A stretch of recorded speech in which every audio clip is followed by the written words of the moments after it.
Olá, nossa conversa hoje com o cantor lírico Tomás Davi, aqui de Jacareí. Muito obrigado pela sua presença, por ter aceitado o nosso convite. Eu que agradeço, desde já é uma honra poder estar participando desse programa e de alguma maneira ter méritos para estar aqui. Muito obrigado. Vamos começar contando um pouquinho da sua trajetória, né? Um pouquinho da sua infância, para explicar como é que você chegou na música, né? Você é nascido em Jacareí, né? Sou nascido, criado em Jacareí, né? E para falar de música, assim, né? Ela tá meio embutida já na minha família, né? Meu avô paterno, apesar de não ter vivido da música, ele era um artista nato, ele era um artista sensacional, ele pintava maravilhosamente bem, e muito interesse por música, então ele tocava violão, ele tocava trompete, ele era autodidata, aprendeu vários instrumentos. E nisso meu pai cresceu nessa atmosfera também em casa, né? E de todos os filhos dele, o meu pai foi o único que sempre teve essa inclinação grande por música, ele sempre teve essa paixão por música. E num dado momento da vida dele, ele resolveu se dedicar especialmente a isso. E por conta disso eu também nasci então num ambiente muito musical, né, através do meu avô e do meu pai. Chegou a conhecer seu avô? Então, sim. Ele faleceu, já era grande, né? E graças a Deus pude ter bastante convivência com ele. E então desde criança a gente em casa brincava em meio às notas de Tom Jobim, de Vinícius de Moraes, né, dos grandes populares brasileiros, jazz, a gente ouvia muita música boa e com isso a gente cresceu nessa atmosfera, né, de todos os meus irmãos também eu acabei sendo, assim como os meus tios, o único a seguir nesse segmento, podemos dizer assim, e então tudo acho que começa com ele, assim, né, com o meu avô, deixando essa preciosidade viva na nossa família, né? Meu pai não deixou a peteca cair e então eu num dado momento também, quando estava lá para decidir, né, nos meus 18 anos, o que queria ser feito realmente da vida, eu acabei sendo chamado pela música. Esse ambiente que você disse que na sua casa de música, né? Pode ter preparado muito bem seu ouvido, né, durante a infância, a adolescência. O que significa esse ambiente musical numa casa que o seu avô era músico, o seu pai também? Então, a gente se acostuma com isso, né? A gente, na verdade, assim, não é que desde o início, quando criança, assim, por exemplo, para a gente era comum, né? Então eu via meu pai tocando e minha irmã cantando músicas populares, né? E eu não sei dizer se isso preparou de alguma maneira, né? Porque hoje, por exemplo, como professor, um dos meus maiores desafios é provar para as pessoas que a música, de certa maneira, ela é uma ferramenta nata do ser humano. Todo mundo tem, né? Obviamente, eu acredito que, sem dúvida, esse ambiente ele proporcionou, né? Ele já inclinou de uma certa maneira, mas era tudo muito natural, né? Era tudo muito espontâneo. Então, quando eu sempre juntava, né, 1, 2 na mesa, o meu avô pegava o violão e aí começava a música acontecer, e assim como meu pai também. Então, apesar dos meus tios, por exemplo, não terem seguido, né? Eu tenho um tio especial também que gosta muito de cantar, aprender um pouco de violão. Então, assim, o meu pai, ele foi o cara que realmente seguiu, né?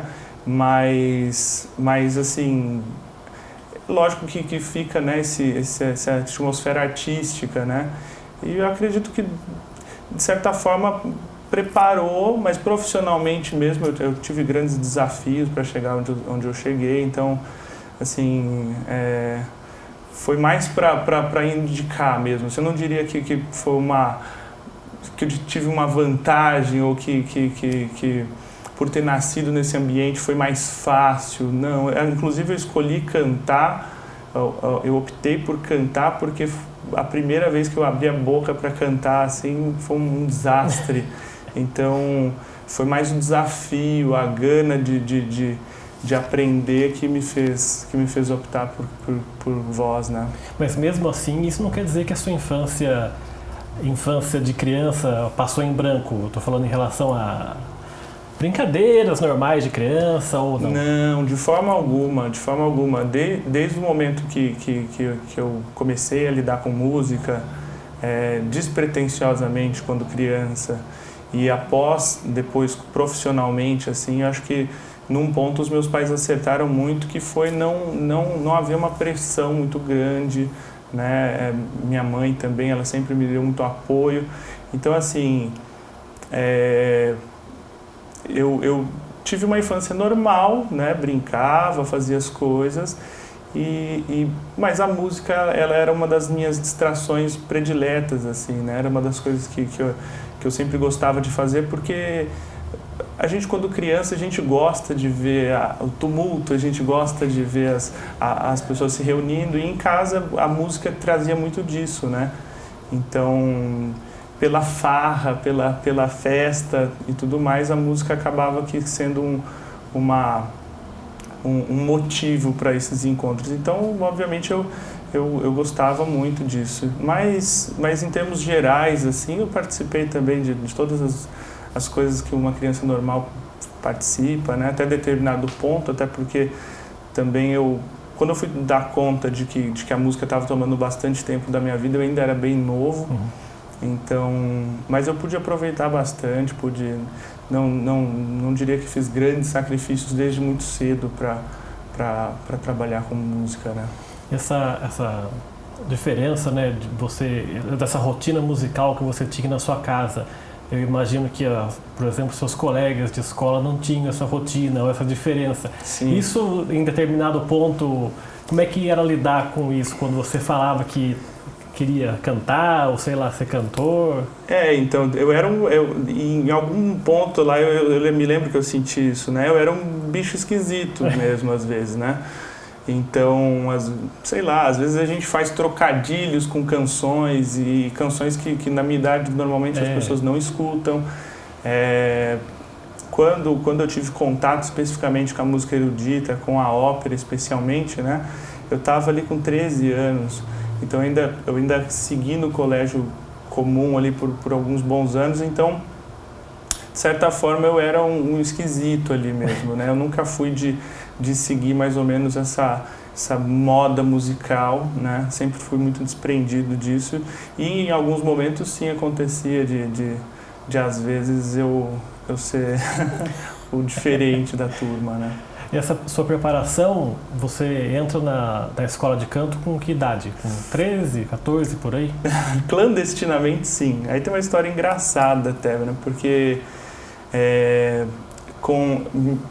aí o que acontece, né? Um fato que é legal, acho que a gente que colocar, né? É que em meados de 2000, meu pai, ele tocava e, né, fazia os bares e tudo mais. Surgiu a oportunidade dele comprar uma escola de música aqui em Jacareí. E ele acabou adquirindo em 2000, né? E aí música definitivamente foi algo muito embutido na nossa vida, até porque começou ali maciçamente ser o nosso ganha-pão, né? Então a escola ela fundiu mais isso na nossa família, e ali para 2003 mais ou menos foi onde eu sempre pipocava assim entre os instrumentos, né? Então eu ficava que nem um parquinho de diversão. Meu pai tinha escola, eu ia lá, fazia um pouco de aulas de bateria, um pouco de aulas de teclado, um pouco de aulas de violão. E num dado momento eu falei, poxa, vou ver como é que é uma aula de canto. E eu me lembro até hoje, eu sentei na recepção lá, abri o programa, me automatriculei, liguei para o professor, olha, a gente tem uma aula marcada dia X e tal, tudo bem. E em 2003, mais ou menos, eu comecei a fazer eu marquei essa aula e foi assim, catastrófica, assim, foi uma coisa assim que realmente... Você nunca tinha cantado e nada, e testado nada? Até ali, então, por ter sido tão despretensioso, eu acho que todo mundo escondia de mim a realidade, né? Então, assim, não era sério, então vai que esse menino depois desenvolve interesse mais por qualquer outro instrumento, por qualquer outra coisa e não vai cantar. Mas ali é porque é diferente também, você cantar no meio de amigos e tudo mais é uma coisa. Quando você senta para você falar a respeito da tua voz como um instrumento e você começar a imaginar, você extrair o máximo que há em termos de virtuosismo vocal mesmo, né? A coisa muda. Então é a mesma coisa, você sabe correr, mas se um dia você fizer aula de atletismo, você vai ter um choque muito grande, porque você vai ver que a técnica, né, o sutil da técnica ali, ela vai fazer com que você quase que se sinta como se não soubesse correr mais. Uma coisa é você brincar ali sem compromisso com nada, outra coisa é você aprender a lidar com aquilo profissionalmente, digamos assim. Isso, exatamente. Então, apesar de ser uma escola livre de música, né, todos os professores eles têm e carregam essa responsabilidade de direcionar da melhor maneira possível, né?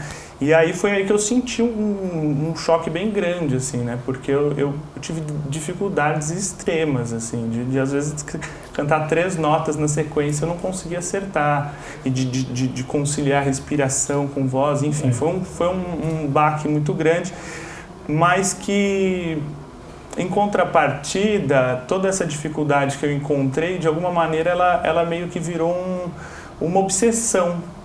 Eu fiquei meio intrigado com aquilo e foi aonde eu decidi isso e meio algumas outras coisas, né? Porque daí eu tive contato com a ópera, né? Também eu me lembro bem até hoje, um dos primeiros vídeos que eu vi de ópera e tudo mais, aquilo me intrigou muito, né? Eu realmente, não é possível sair tudo aquilo de dentro de uma pessoa e com tamanha facilidade e tudo mais. Então eu fiquei obcecado por aquilo, né? E foi onde eu comecei, a partir dos 13 anos, mergulhar de cabeça nesse universo. Foi onde eu comecei ali eu começo mais ou menos a abrir mão de algumas coisas normais de 13 anos, né, de um garoto de 13 anos, e começo a passar horas durante o dia, coisas de ficar estudando, de ficar aprendendo, de ficar ouvindo coisas de 8 a 12 horas por dia. Não, e além disso tem adolescente homem, tem aquele negócio de mudança de voz, quando Exatamente. Tá passando. Você também passou por isso, né? Sim, foi um período bem exato, então tem esse aspecto também, né? Eu comecei a estudar, então por conta dessa obsessão, eu acabei que em um ano, mais ou menos, eu tinha adquirido um desenvolvimento satisfatório, podemos dizer assim, né? Eu realmente mudei dali a direção da minha vida, né? Algumas coisas eu abri mão para poder passar mais tempo com a música. E em um ano, mais ou menos, a minha professora na época, a Mariana, que hoje é minha esposa, ela já estudava na escola de música, da Escola do Municipal de Música de São Paulo, que é a escola do Teatro Municipal lá em São Paulo. E ela resolveu um dia, falou, olha, eu vou te levar um dia para o meu professor te ouvir. E isso eu tinha ainda 13 anos, na verdade. E aí eu fui um dia para São Paulo, nós fomos para lá. E foi minha primeira experiência de cantar para alguém oficialmente, de cantar ópera. E para um professor da escola de música de instrumento erudito da maior do Brasil, uma das maiores do Brasil, um professor que era preparador vocal do Coro Lírico de São Paulo. Então, assim, na época, se eu tivesse dimensão do que eu estava fazendo, eu acho que eu jamais faria. Mas, um garoto aventureiro, eu fui.